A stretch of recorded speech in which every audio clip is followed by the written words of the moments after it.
CIST, une expérience dont ils se souviendront toute leur vie. CIST très éprouvant psychologiquement, reconnaît Norbert Tarrer. Et de nous lancer, et encore là, on ne vous montre que le in, le off est encore plus intense. Le 12 juillet dernier, M6 dégainait la deuxième saison de son jeu Les Traîtres.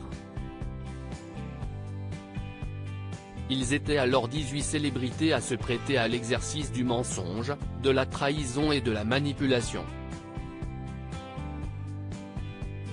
Ce qui est d'autant plus vrai pour les 3 joueurs à endosser le terrible rôle de traître. Je me suis complètement mélangé entre le jeu et la réalité, nous a d'ailleurs confié Juju Fitcats, qui a voulu mettre un terme au jeu à de nombreuses reprises.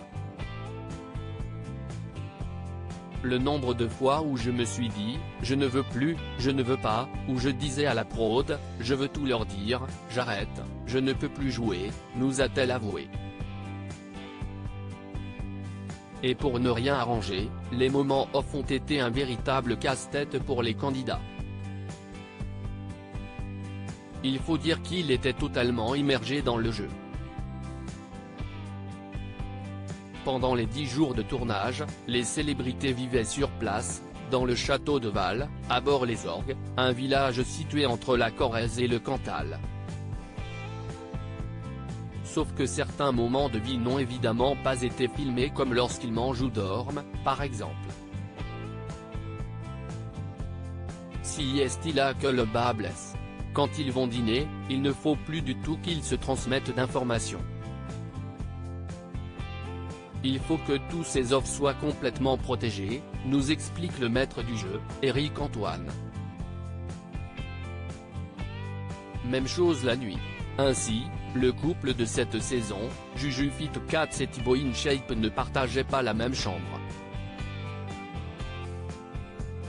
Et pour s'assurer qu'ils respectent bel et bien les règles, chaque joueur avait une nounou. Il y a une personne dédiée à chaque candidat pour vérifier qu'il n'ait pas de contact avec les autres, nous confirme Éric Antoine, avant de préciser qu'il était également privé de téléphone. Natacha Saint-Pierre, CIST hyper frustrante, interdiction formelle d'évoquer le jeu, le comportement étrange de certains et les stratégies des autres pendant les moments off. Les membres de la production veillaient au grain. Une manière également pour que les téléspectateurs ne perdent pas le fil. Si vous le faites, on ne va plus rien y comprendre, vous allez passer pour des idiots car personne ne comprendra pourquoi vous réagissez comme ça, les avait mis en garde le producteur David Warren. Si les célébrités ont joué le jeu à fond, David Warren note qu'il y avait une frustration notamment à l'issue de la table ronde.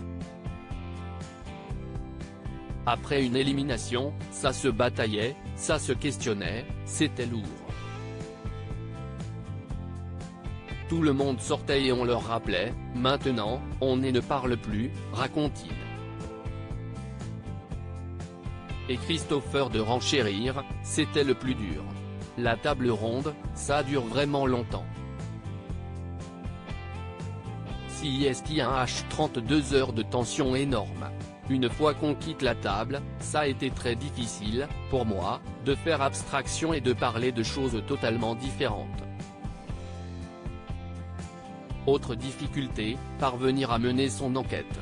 Quand l'équipe nous dit « ça y est, CIST fini », on doit s'arrêter, qu'importe si on n'a pas pu parler avec tout le monde ou si on vient juste de débuter une discussion. CIST hyper frustrant, déplore Natacha Saint-Pierre. De quoi rendre cette immersion encore plus diabolique.